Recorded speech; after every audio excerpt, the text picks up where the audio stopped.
Alors ce matin, j'aimerais prendre un passage dans 1 Pierre, chapitre 1 et versets 1 et 2. Vous aviez le verset 2 qui était affiché durant le culte. On va lire le verset 1. Donc c'est l'introduction de l'épître de Pierre, où nous lisons: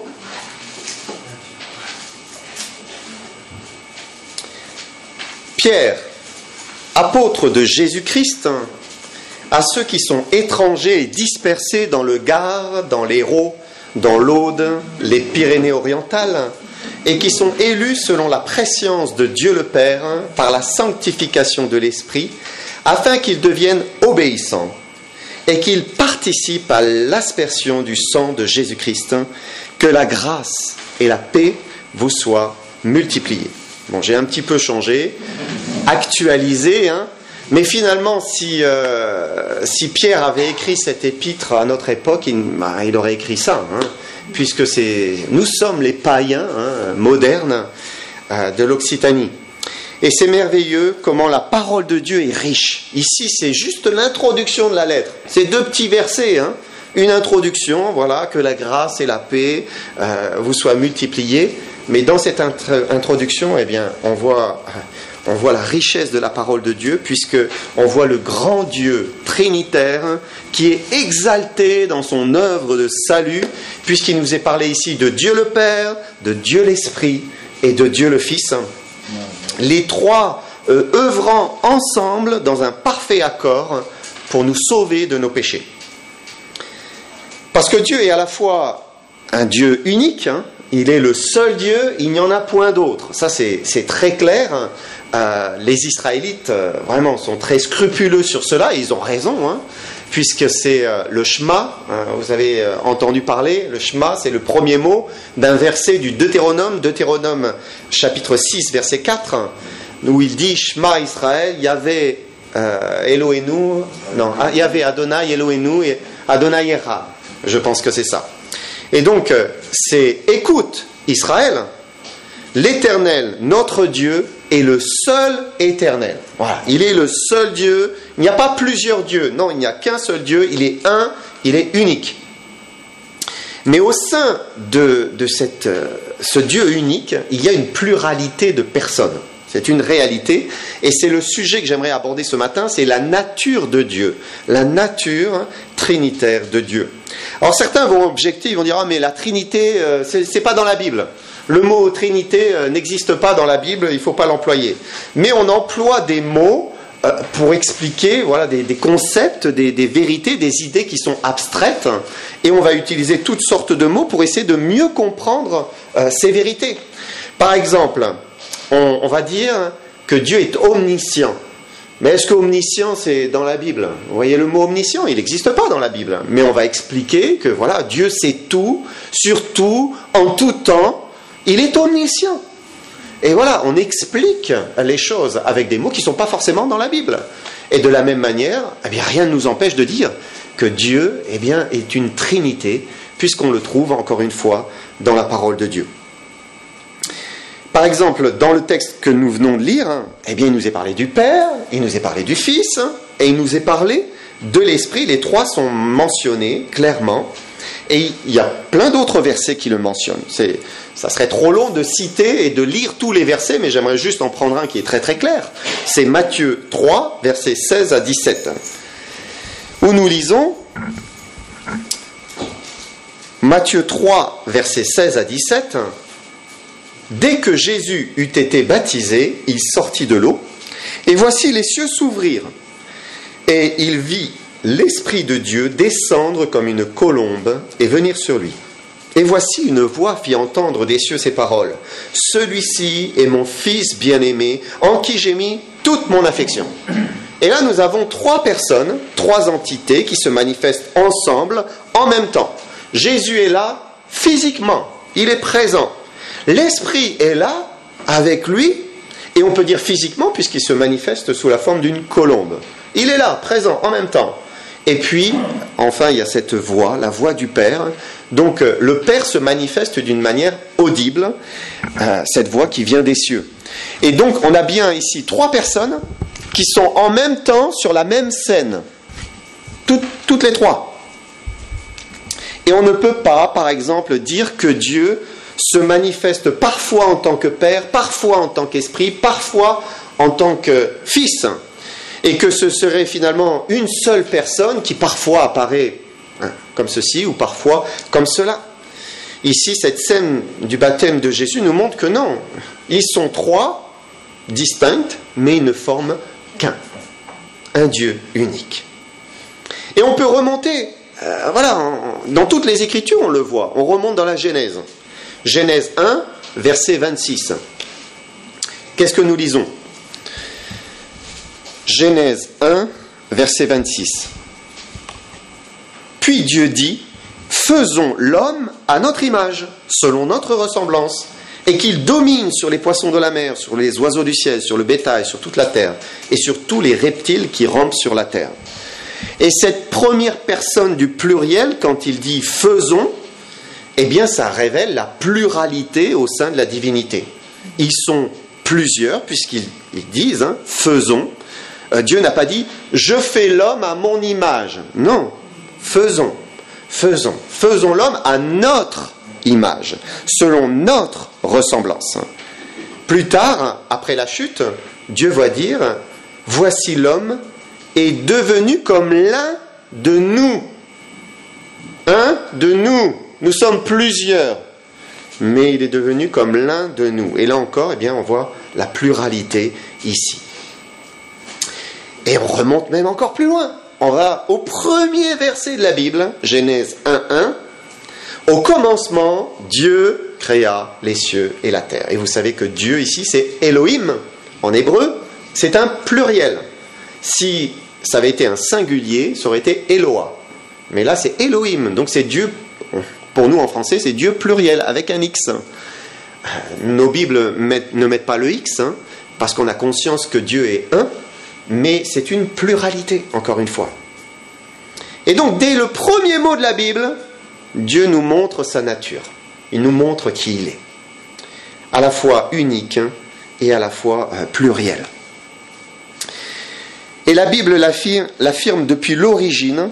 Et quand on lit tout l'Ancien Testament, déjà, on voit les trois personnes de la divinité qui sont là. Par exemple, regardez dans les Proverbes, ce magnifique verset. Proverbes, et chapitre 30 et verset 4.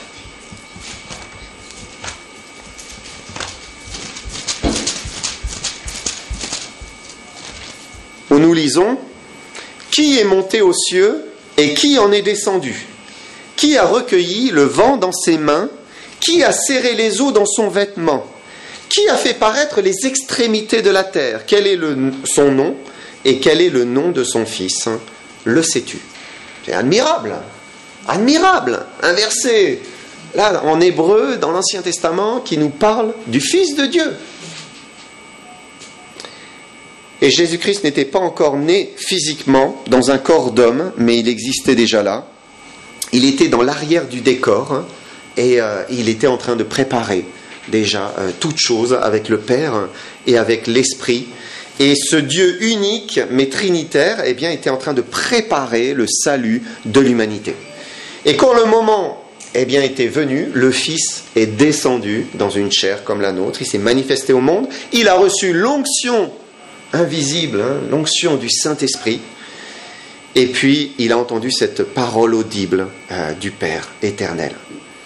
Et ce matin, j'aimerais qu'on se penche sur l'œuvre du Père, l'œuvre de l'Esprit et l'œuvre du Fils pour notre salut. Dieu est un Dieu unique, indivisible, mais il y a un travail au sein de sa personne, de ces personnes qui travaillent donc pour notre salut.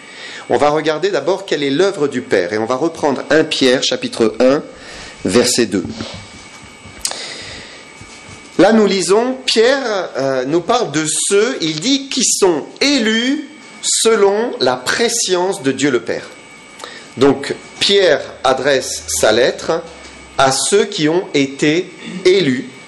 Alors, qu'est-ce que c'est que l'élection ? L'élection, c'est un choix. Le terme grec ici signifie « choisi par Dieu, cueilli ». Cueilli. C'est intéressant, hein ? Choisi par Dieu, cueilli. Donc, l'élection, c'est toujours un choix. Et Dieu a exercé un choix qui est souverain. Et c'est l'œuvre de Dieu le Père dans notre salut à tous. Il a préparé notre salut dans l'éternité et il nous a choisis dans l'éternité. Regardez Éphésiens chapitre 1, verset 4, où nous voyons qu'il nous a choisis même avant que nous naissions. Donc Éphésiens 1, 4, nous lisons « En lui, en Jésus, Dieu nous a élus avant la fondation du monde pour que nous soyons saints et irréprochables devant lui. » Donc ça veut dire que avant qu'aucun être humain n'existe, Dieu nous a élus déjà dans l'éternité pour que nous soyons saints et irréprochables devant lui. Et donc ça veut dire qu'il a regardé à l'avance, il a regardé le futur et il a choisi ceux qui allaient peupler le ciel, ceux qui deviendraient ses enfants pour l'éternité. Maintenant, ce choix, cette élection, sur quelle base s'est-elle faite ? Parce qu'immédiatement, on se demande, mais qui est choisi et qui n'est pas choisi ? Forcément. Qu'est-ce qui a motivé le choix de Dieu ? Est-ce que Dieu a recherché, par exemple, les hommes les moins pécheurs qui seraient sur la terre dans le futur ? Eh non, c'est une évidence, puisque la Bible dit que nous sommes tous des pécheurs. Nous sommes tous à un même niveau, tous coupables. Tous les hommes ont péché et sont privés de la gloire de Dieu. C'est ce que nous dit l'Épître aux Romains. Ou bien encore, il n'y a point de juste, pas même un seul. Donc non, c'est pas sur ça. Alors, comment Dieu a-t-il fait son choix, son élection ? Parfois, on parle avec des gens, et ils nous disent, parce qu'ils nous écoutent parler de Dieu, on exprime notre vie avec le Seigneur, ils disent, oh là là, c'est bien vous, c'est la grâce qui est sur vous. Ça vous est tombé dessus, en fait. Vous l'avez, moi je ne l'ai pas. En fait, ça veut dire ça. Comme si la grâce de Dieu tombait sur certains et pas sur d'autres. Et de la même manière, on peut penser que, comme il y a une élection des enfants de Dieu, eh bien Dieu aurait choisi d'une manière partiale et qu'il aurait fait tomber sa grâce sur l'un, fait sur l'autre, et puis certains n'auraient pas eu le droit à cette grâce. Mais ce raisonnement, ça nous amène forcément à la conclusion que Dieu aurait créé des créatures pour être sauvées, et l'on aurait créé pour être perdu, pour être rejeté, pour être loin dans les ténèbres. Donc il aurait choisi les unes pour le salut, choisi les autres pour la perdition. Et il y a quelques années, on a reçu un frère qui a écrit beaucoup d'ouvrages, qui nous avait fait beaucoup de bien, qui s'appelle Randy Shefflin. Et j'aimerais reprendre une illustration de Randy Shefflin. Donc il expliquait dans un de ses livres, il parlait d'un bateau de croisière. Imaginez un grand bateau de croisière qui se nomme le Licencieux. Il offre des croisières entre l'Europe et les États-Unis d'une semaine. Sur ce bateau, on y fait la fête. C'est vraiment... Voilà, il y a de quoi s'amuser dans tous les sens du terme, tous les excès, la débauche. Imaginons maintenant que sur ce bateau de croisière, il y a tout un groupe de passagers qui est complètement saoul, qui descend dans la salle des machines, qui commence à s'amuser avec les moteurs, à faire accélérer je ne sais pas quoi, et qui provoque une explosion et un trou dans la coque. L'eau commence à pénétrer dans le navire, elle monte, l'alarme est sonnée, tout le monde commence à paniquer, le bateau va couler. Et pas très loin, à quelques dizaines de kilomètres ou centaines, je ne sais pas, de là, il y a un autre bateau qui est nommé l'Espérance. Il est sous le nom du capitaine bienveillant, on va dire. Quand ils reçoivent le message de détresse, tout de suite, ils se précipitent pour aller rejoindre le bateau, le Licencieux, qui est en détresse. Maintenant, deux scénarios différents. Premier scénario, pendant que l'Espérance approche du Licencieux, le capitaine se fait une réflexion. Bon, ces gens ils ont fait n'importe quoi, ils sont coupables, ils méritent ce qui va leur arriver, mais je suis un homme de compassion, alors je vais les aider. En arrivant auprès du bateau, il prend un porte-voix et puis là il se met à proclamer aux victimes: je vois combien vous êtes dans la détresse. Je vois aussi que vous avez provoqué votre propre détresse. Mais je suis un homme de compassion. Je suis venu vous aider. Vous, monsieur, à la poupe. Vous, madame, à la proue. vous jeune homme, sur le pont, venez dans la chaloupe qui vient vous secourir. Venez, je vous sauve. Et puis après avoir ramené ces personnes sur le bateau, il laisse périr les 500 qui sont encore sur le navire. Imaginez maintenant la question que l'on peut se poser. Quand la nouvelle du drame commence à se répandre et qu'on apprend tous les détails, qu'est-ce qu'on va penser du capitaine ? Qu'est-ce qu'on va penser de lui ? Est-ce qu'ils vont l'applaudir en disant « Bravo, vraiment plein d'amour et de compassion ce capitaine » ? Loin de là, certainement pas. Ils seront scandalisés parce qu'il n'y avait pas d'autre moyen, il pouvait les sauver, mais il ne l'a pas fait. L'espérance était la seule solution. Et ce navire aurait pu tous les sauver. Mais il a été sélectif. Il a choisi d'une manière sélective. Et là, eh bien, on va le condamner. On va condamner son action en disant qu'il est injuste, qu'il n'est pas moral. Et même si les victimes étaient toutes responsables, puisque c'est elles qui ont provoqué leur perte, eh bien, ça n'ôte pas la culpabilité et l'injustice du capitaine. Il est injuste. Deuxième scénario. Pendant que l'espérance s'approche, le capitaine bienveillant se dit la même chose. Bon, ils ont provoqué leur propre détresse, mais je vais les aider. Je suis bienveillant, je vais les aider. Il arrive, et là il dit, mais je vois combien vous êtes dans la détresse, et que vous avez provoqué votre situation, mais je suis venu pour vous aider. Il y a suffisamment de chaloupes, de bateaux, de secours pour vous prendre tous. Montez, montez. Quand les embarcations s'approchent du grand navire, beaucoup refusent de monter. Le capitaine plaide, mais montez, montez. Ils refusent de monter. Il les supplie. Ils refusent de monter. Et puis finalement, eh bien, les quelques chaloupes avec les quelques passagers reviennent. Et puis l'autre navire coule. Et les gens se noient. Qu'est-ce qu'on va penser si on se pose la même question? Qu'est-ce qu'on pensera de ce capitaine? On dira, mais il est admirable. Il est admirable. Il a fait tout ce qui était en son pouvoir pour essayer de les sauver. Mais elles n'ont pas voulu. Elles ont refusé. Et on va l'applaudir pour sa compassion et son amour. Bien sûr, toutes n'ont pas été sauvées, mais il a essayé. Il a essayé. Et dans cette illustration, les passagers sont entièrement coupables. Ils méritent tous de mourir, puisque c'est eux qui ont provoqué leur naufrage. Mais on voit dans les deux scénarios, d'abord dans le premier scénario, il n'est pas moralement juste. Il est injuste. Il ne manifeste pas la compassion, l'amour, alors que dans le deuxième scénario, c'est une évidence. Il les aime, mais c'est eux qui ne veulent pas. C'est eux qui ne veulent pas. Et dans les deux cas, c'est le capitaine qui pourvoit à leur salut. Ça veut dire que s'il n'était pas là pour venir les sauver, eh bien, ils étaient perdus. Mais voilà, il fallait l'intervention du capitaine. C'est exactement la même chose pour notre salut. Sans Dieu, c'est impossible. C'est impossible. Mais c'est lui qui vient pour nous tendre la main et qui tend la main à chacun, à tous. Et cette histoire, elle illustre bien ce que serait Dieu s'il élisait certains pour être sauvés, tandis qu'il laisserait périr d'autres sans avoir souci d'eux. Et ça serait contre sa nature. Une nature juste, une nature aimante, une nature droite.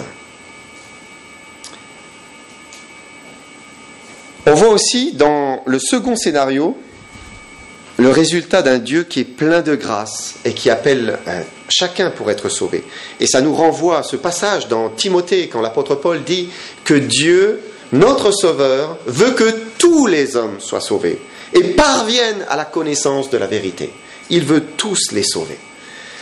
C'est pour cela que Dieu nous appelle, tout à l'heure on parlait de sentinelle, Dieu nous appelle à dire, nous vous en supplions, soyez réconciliés avec Dieu, soyez réconciliés avec lui. Maintenant, sur quelle base se fait l'élection? Comment élit-il ses enfants?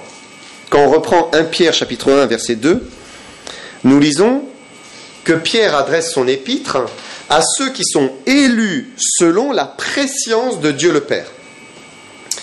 Donc, Les chrétiens sont élus selon la préscience. La préscience, c'est la préconnaissance, c'est épignosis, c'est la connaissance avant. Donc il a une connaissance en amont, il a connu d'avance, avant même que nous soyons créés. Dieu savait tout. Il savait tout de nous. C'est intéressant ce qu'il dit, ce que David dit lui-même. Il dit « Quand je n'étais qu'une masse informe, tes yeux me voyaient.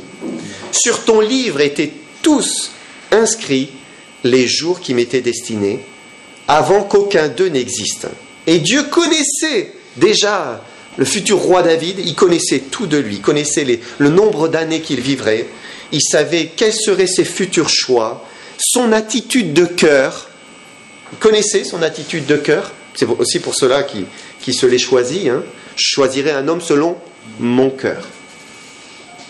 Dieu connaissait tout de sa vie à l'avance.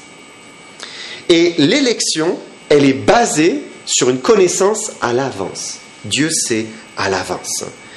Et on en déduit que Dieu, sachant à l'avance qu'il accepterait, qu'il le refuserait, alors il a élu, avant la fondation du monde, tous ceux qui croiraient en lui. Et chacun est responsable. Chaque homme est responsable de son refus de l'évangile. S'ils veulent rester sur le bateau qui coule, c'est tragique. Mais c'est leur responsabilité. Et c'est ça que ça veut dire, vous savez, le mot responsable. Responsable, c'est être capable de répondre.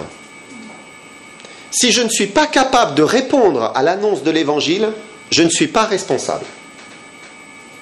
Et quand vous prenez le mot en anglais, c'est très très clair, puisque c'est able to respond. Donc, responsable, c'est être capable de répondre.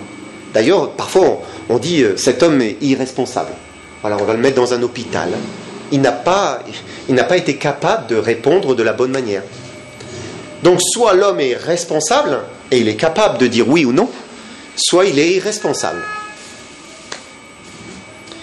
Et l'homme est responsable. S'il veut rester sur le bateau qui coule, c'est son choix. Mais pour nous, si nous avons cru, nous faisons partie déjà des élus, évidemment. Et si nous n'avons pas encore cru au Seigneur Jésus-Christ, peut-être ferons-nous partie des élus. En fait, ça dépend de notre réponse. La bouée nous est jetée, qu'est-ce qu'on va faire? Est-ce qu'on la saisit ou on la laisse partir? L'œuvre du Père, c'est qu'il a préparé ce salut pour nous et il nous a élus, il nous a choisis. Maintenant, regardez l'œuvre de l'Esprit pour notre salut. Le Père nous a choisis, mais quelle est l'œuvre de l'Esprit? Et on va continuer sur 1 Pierre, chapitre 1, verset 2. Pierre dit « Élus selon la prescience de Dieu le Père, par la sanctification de l'Esprit, afin qu'ils deviennent obéissants. » Donc nous sommes élus, choisis, au travers de la sanctification de l'Esprit. Et donc l'Esprit intervient activement dans notre salut. Dans le terme sanctification, il y a toujours le terme d'être mis à part. Mis à part. Il est certain que celui qui est un élu, un futur élu, il est mis à part du reste du monde. Il est sous le regard de Dieu. Dieu pose son regard sur lui d'une manière particulière parce qu'il va devenir un enfant de Dieu. Et on le voit concrètement dans ce verset, quand il nous est parlé des anges, où il est dit « Ce sont des esprits au service de Dieu envoyés pour exercer un ministère en faveur de ceux qui doivent hériter du salut. » Donc, avant même qu'une personne ne croie, Dieu a déjà placé des anges sur son chemin et il est en train de préparer les choses. Il y a une intervention de Dieu en faveur de ses futurs enfants. Il les voit, il les connaît, il les met à part. Et beaucoup peuvent en témoigner. Une fois convertis, on se retourne en arrière et on dit « Ah mais là, c'était Dieu. Il m'a fait échapper à ça, il m'a protégé ici, il m'a guéri là. » Et on voit son intervention et on se dit « Ça ne pouvait pas être un hasard. C'est impossible. Impossible. » Parce que l'Esprit de Dieu les met à part. Et l'Esprit de Dieu n'a de cesse d'agir dans leur vie pour les conduire petit à petit à faire ce choix et à ce salut parfait, préparé d'avance pour l'éternité. Et on voit l'œuvre de l'Esprit d'une manière concrète lorsque Jésus dit « Quand l'Esprit sera venu, il convaincra le monde en ce qui concerne le péché, la justice et le jugement. » Et ça, c'est une œuvre du Saint-Esprit envers le monde, mais aussi particulièrement envers ses élus, ceux qui vont croire. Hein. L'Esprit veut convaincre le monde. Convaincre le monde d'abord du péché, parce que ils ont des consciences qui sont cautérisées, vous savez, qui sont plus sensibles. Et l'Esprit vient mettre le doigt et rappeler le péché. Regardez le monde, il se précipite de plus en plus vers le péché, il n'en a même pas conscience. Hein. Il dit c'est bien. Donc l'Esprit vient mettre le doigt, rappeler, c'est du péché, c'est mal. Il convainc le monde ensuite en ce qui concerne la justice divine. Il y a une justice. Dieu est un Dieu juste. Et ça veut dire aussi quoi ? Il y a un jugement. Et le jugement va venir. Aujourd'hui, les gens rient, hein, ils se moquent. Hein, mais un jour, Dieu peut les visiter, comme il est écrit, et les convaincre. Hein. Et ceux qui se laissent convaincre par l'Esprit de Dieu, ils sont des élus, puisqu'ils vont croire, hein, se repentir hein, et saisir Jésus-Christ. Tandis que ceux qui ne se laissent pas convaincre, eh bien, ils seront perdus pour l'éternité. On a lu que l'œuvre de l'Esprit, c'est afin qu'ils deviennent obéissants. Et l'Esprit veut donc conduire les hommes à l'obéissance à Dieu. Parce que d'une manière habituelle, l'homme vit dans une désobéissance naturelle. Voilà, il boit la désobéissance comme l'eau. Il est indépendant de Dieu. On accepte le péché, ça n'a aucun problème. Hein. On ne veut pas plier les genoux devant le Seigneur. Hein. On refuse. Et l'Esprit, agit sur l'homme pour le pousser à l'obéissance. Et on peut dire le premier acte d'obéissance, c'est celui de la repentance et de la foi en Jésus-Christ. La repentance et la foi. La Bible appelle cela l'obéissance de la foi. Et donc c'est l'obéissance de l'âme à la vérité qui lui est révélée. On entend la vérité et on saisit, on croit, on accepte et on obéit à cette vérité qui nous est révélée. Ça arrive quand le cœur ne veut plus se rebeller, quand il ne veut plus rejeter. Il se courbe et il accepte la vérité. Au début du chapitre 1, verset 22, dans 1 Pierre, on lit simplement le début où il est dit, 1 Pierre 1, 22, « Ayant purifié vos âmes en obéissant à la vérité. » Ça, c'est ce à quoi l'Esprit nous pousse. Il veut purifier nos âmes par l'obéissance à la vérité. Il y a une sanctification qui s'opère par l'obéissance à la vérité. La vérité nous purifie. Qu'est-ce que c'est la vérité ? La vérité, c'est d'abord bien que nous sommes des pécheurs, que nous sommes perdus, qu'on a besoin de s'humilier devant Dieu pour qu'il nous sauve et de placer sa foi, sa confiance en Jésus-Christ, mort pour nos péchés, parce que lui seul a payé pour nos péchés. Ça, c'est le premier acte d'obéissance, finalement, au Saint-Esprit qui nous convainc. On croit au Seigneur Jésus. Et donc, l'œuvre de l'Esprit, c'est premièrement de conduire les élus que Dieu a choisis d'avance à cette obéissance qui est salutaire. Mais ce n'est pas tout. En fait, le Saint-Esprit ne cesse pas de travailler dans nos vies parce qu'il veut nous conduire à une parfaite obéissance. Donc, premier acte d'obéissance, et on se repent, on croit en Jésus-Christ, mais notre vie chrétienne, c'est l'histoire d'une obéissance constante. Sans cesse, Dieu nous ramène, le Saint-Esprit nous ramène à obéir, se soumettre. Et vous savez, on ne change pas un rebelle comme ça. Hein ? Et plus la rébellion est grande, plus le changement est difficile. Hein ? Ça prend du temps, hein ? Ça peut prendre une vie. Et parfois même à la fin de la vie, la rébellion, elle est toujours là, manifestée au grand jour. C'est quelque chose. Hein ? Donc il y a un travail du Saint-Esprit, parce qu'il veut changer nos cœurs qui sont rebelles. Dieu veut briser cet esprit de désobéissance. Hein ? Et c'est normal. Vous savez, quand on a vécu 10 ans, 20 ans, pour ceux qui se sont convertis les plus jeunes, mais parfois 30 ans, 40 ans, dans un esprit de rébellion et de désobéissance, eh bien après quand on se convertit, c'est un travail aussi, c'est le travail du temps, et ça prend du temps. Et donc l'Esprit opère un travail de sanctification dans la vie des élus, afin qu'ils deviennent parfaitement obéissants. Ça veut dire que l'Esprit œuvre sans cesse dans le cœur de l'enfant de Dieu, et que tout ce qui lui arrive, absolument tout, concourt à sa sanctification. Dieu le permet pour le conduire vers l'obéissance. Puisque on a désiré, nous avons voulu devenir une autre personne, un autre homme, une autre femme, par la foi en Jésus-Christ. Puisqu'on a voulu que Dieu nous pardonne notre passé et qu'il nous donne un nouveau départ, une nouvelle vie. Puisqu'on a voulu devenir ses enfants, alors son esprit ira jusqu'au bout. Il travaillera jusqu'au bout, encore et encore, pour nous rendre obéissants. Dieu en a fait la promesse par le prophète Ézéchiel. Regardez, Ézéchiel 36, on va lire les versets 25 à 27. Ézéchiel 36.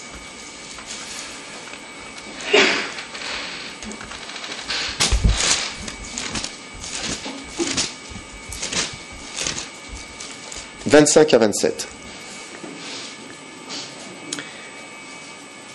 Il dit, « Je répandrai sur vous une eau pure, et vous serez purifiés.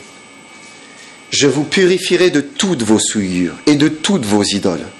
Je vous donnerai un cœur nouveau. Je mettrai en vous un esprit nouveau. J'ôterai de votre cœur le cœur de pierre, et je vous donnerai un cœur de chair.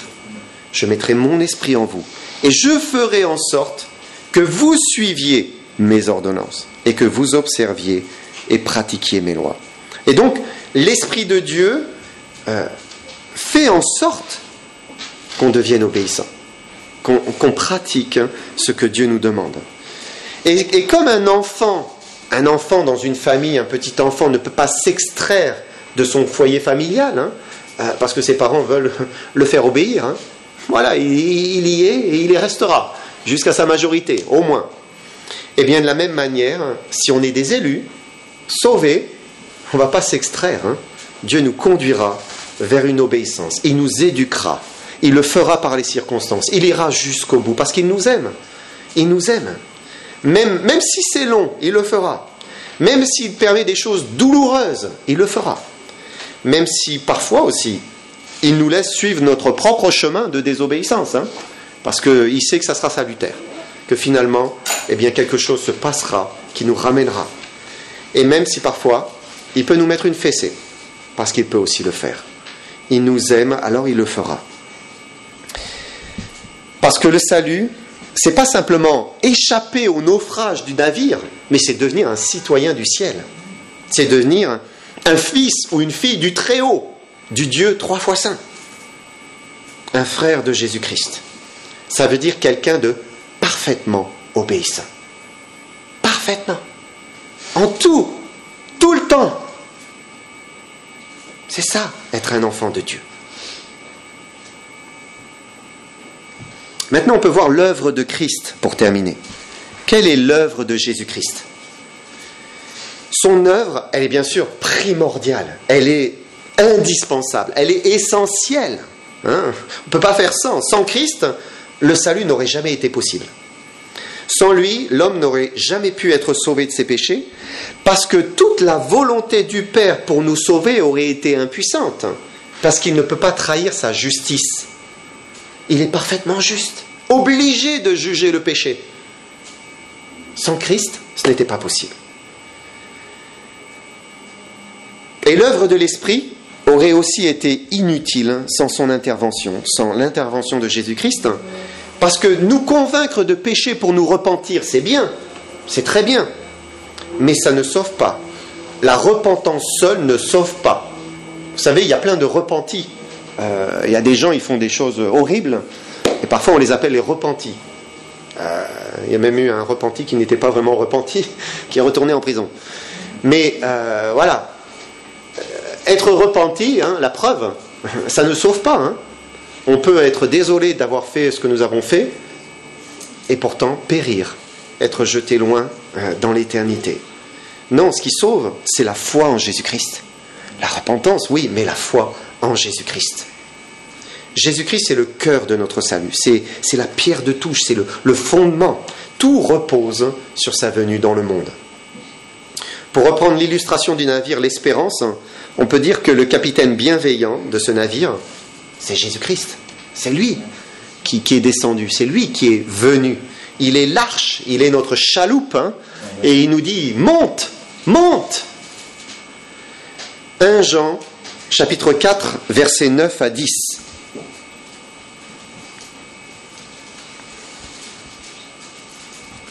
Il dit « L'amour de Dieu a été manifesté envers nous en ce que Dieu a envoyé son Fils unique dans le monde afin que nous vivions par lui. Et cet amour consiste non point en ce que nous avons aimé Dieu, mais en ce qu'il nous a aimés et a envoyé son Fils comme victime expiatoire pour nos péchés. » Il est la victime expiatoire pour nos péchés. Dieu aurait très bien pu nous laisser périr du fait que nous étions responsables de nos propres péchés et nous aurions péri. Mais son amour a été manifesté en ce qui nous a envoyé son Fils unique. C'est ce qui nous sauve, c'est Jésus-Christ. Jésus-Christ qui a dit « Voici, ô Dieu, je viens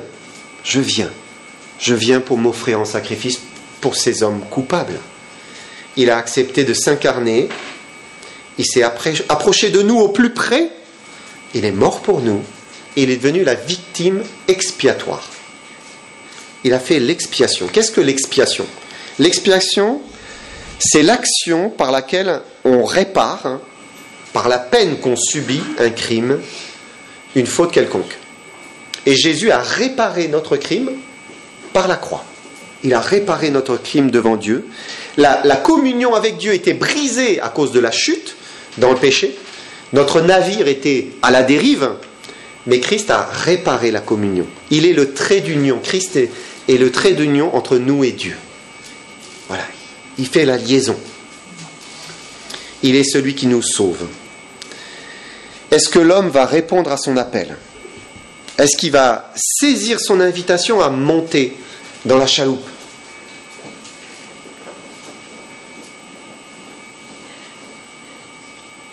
La Bible dit « Il n'y a de salut en aucun autre, car il n'y a sous le ciel aucun autre nom qui ait été donné parmi les hommes par lequel nous devions être sauvés. » Et le navire coule.